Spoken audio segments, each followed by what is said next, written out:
Bonjour chers élèves de la première bac sciences et mathématiques et bienvenue sur la chaîne Math Inter.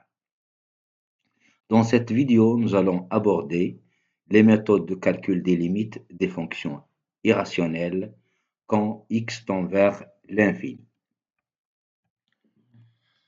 Alors, dans la première question, on a ici une fonction f définie par son expression f de x égale racine de 5x plus 6 plus racine de 7x moins 5 moins 7. Quand x tend vers, on veut calculer la limite quand x tend vers l'infini. Alors ici, je vous rappelle d'abord si on a une racine, une fonction définie sous la forme racine de u, u c'est une fonction, et si u tend vers l'infini, alors racine de u tend aussi vers l'infini, ça c'est le cours. Bien, alors on remarque ici qu'on a racine de 5x plus 6. Et quand x tend vers plus infini, 5x plus 6 tend aussi vers plus infini. Donc on peut dire que racine de 5x plus 6 tend vers plus infini. La même chose ici, 7x moins 5 tend vers plus infini quand x tend vers plus infini. Donc sa racine, la même chose, elle tend vers plus infini. Et le moins 7 n'a pas d'influence. Donc on trouve ici plus infini, moins 7, ça donne plus l'infini. Donc ici, c'est la méthode directe, il n'y a pas de problème. Donc on a écrit ça, limite de 5x plus 6 quand x tend vers plus infini, c'est limite de 5x et plus infini. Donc on peut dire que la limite de sa racine, c'est plus infini aussi. La même chose pour l'autre, on a limite de 7x moins 5 égale limite de 7x, c'est le plus haut degré, c'est plus infini. Donc la limite de la racine de cette fonction, qui est 7x moins 5, égale aussi plus infini, ce qui fait la limite de f de x, quand x tend vers plus infini, c'est plus infini donné par cette fonction, plus infini donné par l'autre, et vous avez moins 7, et bien sûr, plus infini moins 7, c'est plus infini. Donc voilà, la limite de cette fonction, quand x tend vers plus infini, c'est plus infini. Alors on dit ici qu'on a utilisé la méthode directe. Voilà donc pour cette question. Pour la deuxième question, on a ici une fonction définie par son expression racine 3x carré moins 6x plus 2 moins 7x plus 5. On doit calculer la limite quand x tend vers moins l'infini. Alors là aussi, on peut utiliser la méthode directe, seulement il faut isoler les deux expressions comme sous forme de deux blocs. Le premier bloc, c'est ça. Et ça, ils vont mettre pour la deuxième expression, il vaut mieux l'isoler avec un plus. C'est-à-dire qu'on a ici le premier bloc plus le deuxième. Alors, on va voir le premier. Dans la première expression ici, vous avez racine. Racine 3x moins 6x plus 2. Alors, on a limite de 3x carré moins 6x plus 2 est égale limite de 3x carré, c'est le terme du plus haut degré, la limite du terme du plus haut degré, ça donne plus infini. Donc, on peut dire que la limite de la racine de cette fonction donne aussi plus infini. Pour le deuxième bloc, la limite quand x tend vers moins l'infini de moins 7x plus 5, c'est la limite du terme du plus haut degré, c'est-à-dire moins 7x, ça donne aussi plus infini. Donc ici, on a plus infini pour le premier bloc et plus infini pour le deuxième. Donc plus infini, c'est plus infini. Donc la limite de la fonction f quand x tend vers moins l'infini, c'est plus infini. Donc là aussi, on a utilisé la méthode directe. Alors, pour la troisième question, on doit calculer la limite de la fonction f définie par cette expression quand x tend vers plus l'infini. Alors, là aussi, on peut penser à isoler les deux blocs qu'on a ici. Le premier, c'est celui-là, et le deuxième avec un moins. C'est plus simple. Alors, si on essaie de calculer la limite du premier bloc, à l'intérieur de la racine, on a 4x carré moins 6x plus 2. Et la limite, c'est la limite du plus haut degré. Quand x tend vers plus infini, ça donne plus infini. La racine de plus infini, c'est plus infini. Pas de problème. Pour le deuxième, on a ici limite de 5x moins 2 est égale à la limite, quand x tend vers plus infini, est égale à la limite de 5x. C'est aussi plus infini. Malheureusement, on a ici moins entre les deux. Donc ça, le premier bloc donne plus infini. Le deuxième, c'est plus infini avec le moins. Donc on va trouver plus infini moins l'infini. On sait que c'est une forme indéterminée.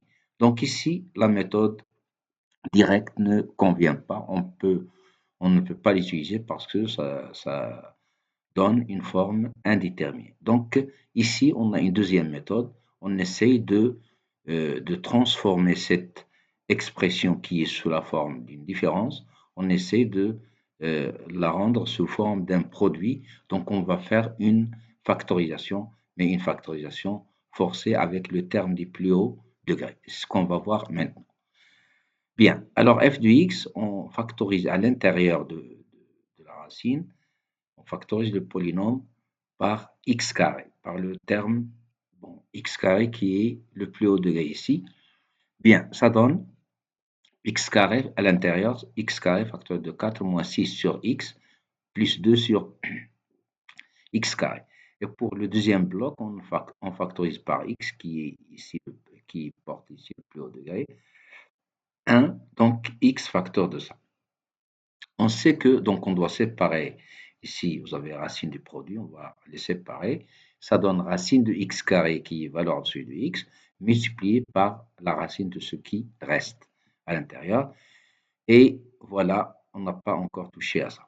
Bien, maintenant, bien sûr, vous avez ici valeur absolue, ici x, donc normalement, on doit déterminer s'il s'agit de x ou bien de moins x suivant le signe de x.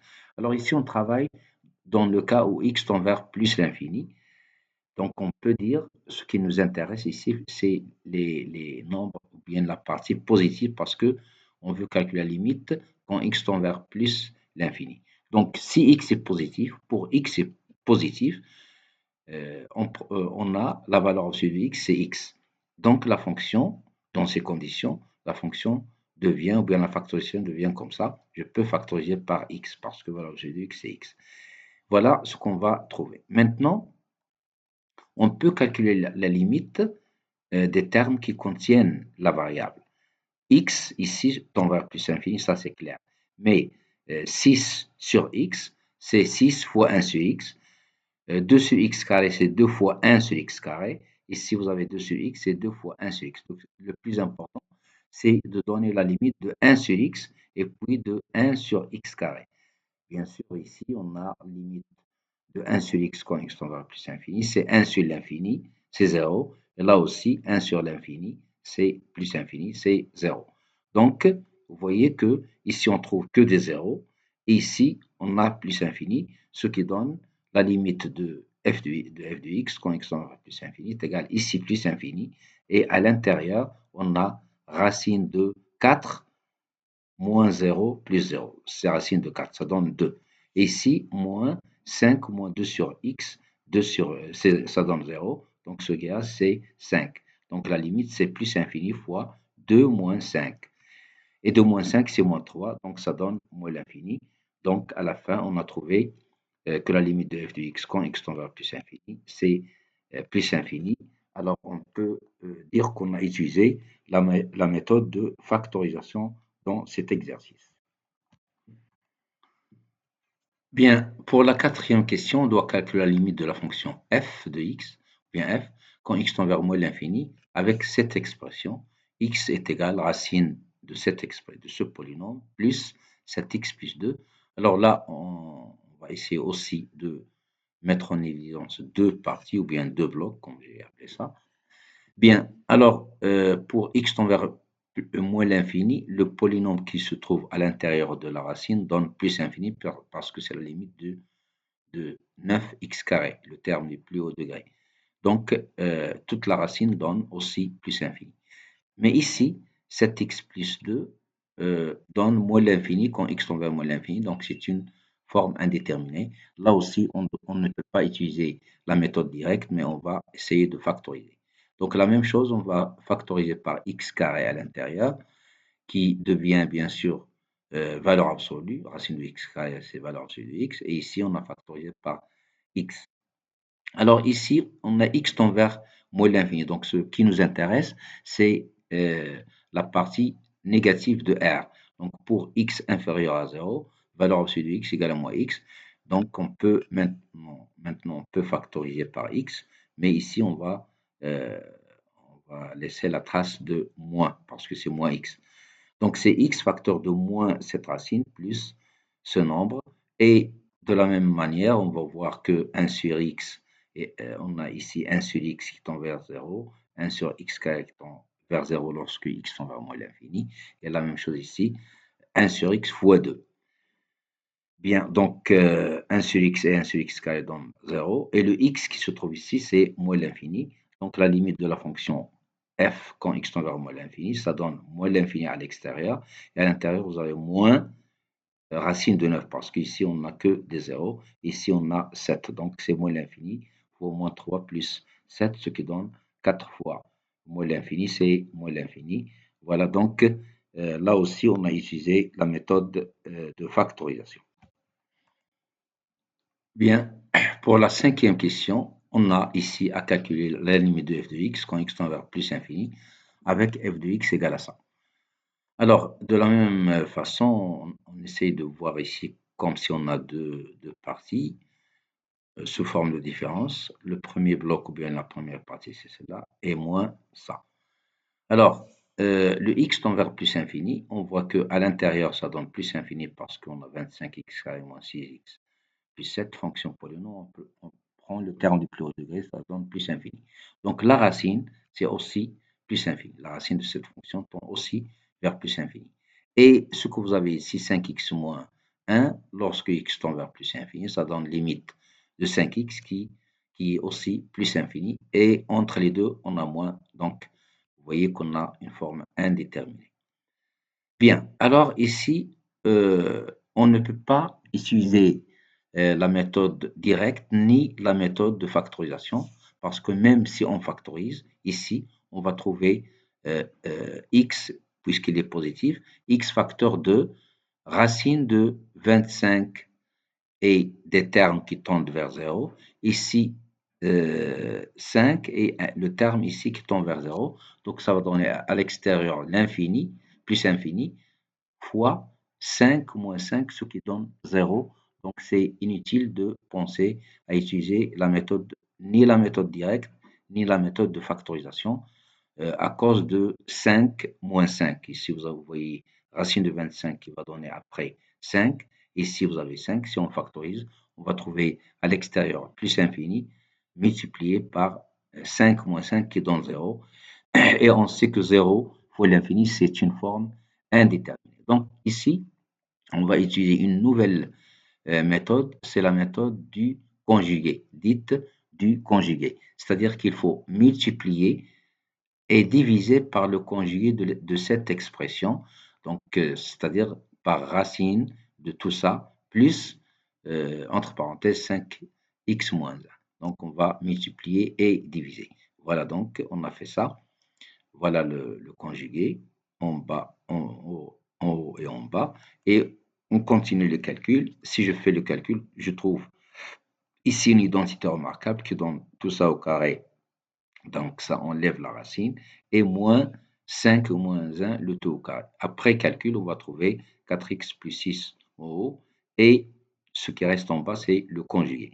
Alors maintenant, ça ne suffit pas, bien sûr. Si on essaye de remplacer ici, on va trouver plus infini comme limite. Et ici, on trouve aussi plus infini, mais ça donne, on tombe sur une autre forme d'indétermination, l'infini sur l'infini. Donc ça, on doit multiplier par le conjugué, mais ce n'est pas suffisant. Il faut encore factoriser. Donc ici, on va utiliser le conjugué et la factorisation. Bien, donc on factorise ici par le plus haut degré qui est x. Et ici, on factorise de la même manière par x carré ici, ce qui donne valeur absolue, et par x ici, ce qui donne ça. Alors, on continue à développer tout ça. Donc, pour x positif, on a valeur absolue de x égale à x. Donc, on va trouver ceci après simplification par x. On factorise et on simplifie. Donc, maintenant, on voit qu'on a des termes qui tendent vers 0. 1 sur x fois 6, ici 1 sur x fois 6, et 1 sur x carré fois 7. Donc, euh, l'essentiel, c'est de parler de 1 sur x, de 1 sur x carré. Les limites de ces deux expressions donnent 0. Donc, la limite, ça c'est 0. Et ici, que des 0. On va trouver 4 sur racine de 25 qui est 5, plus 5, c'est 10. Donc, voilà. La limite de la fonction f quand x tend vers plus infini, ça donne 4 sur 5 plus 5, c'est-à-dire, euh, après simplification, 2 sur 5. Donc, voilà donc la méthode du conjugué et de factorisation. Bien, pour la question 6, on a la fonction f de x égale racine de 16x carré moins 2x plus 4 plus 4x moins 8. On doit calculer la limite quand x tend vers moins l'infini. Bien, alors là, on ne peut pas utiliser la méthode directe, ça donne une forme indéterminée, plus infini moins l'infini, ni la méthode de factorisation, parce que là, si on factorise, on va trouver valeur absolue de x ici, ce qui donne moins l'infini parce que x est négatif, et on a racine de 16 et ici 4. Donc, lorsqu'on factorise, on va trouver, il y a des termes qui vont tendre vers 0. Donc, ce qui reste à la fin, c'est plus infini à la fin, à, à l'extérieur, pardon, à l'extérieur, et à l'intérieur, ça va donner moins 4 plus 4. Donc, c'est l'infini fois 0. C'est une forme indéterminée. Donc, là aussi, on doit utiliser la méthode du conjugué et de factorisation. Donc, on multiplie, on divise par le conjugué. Voilà.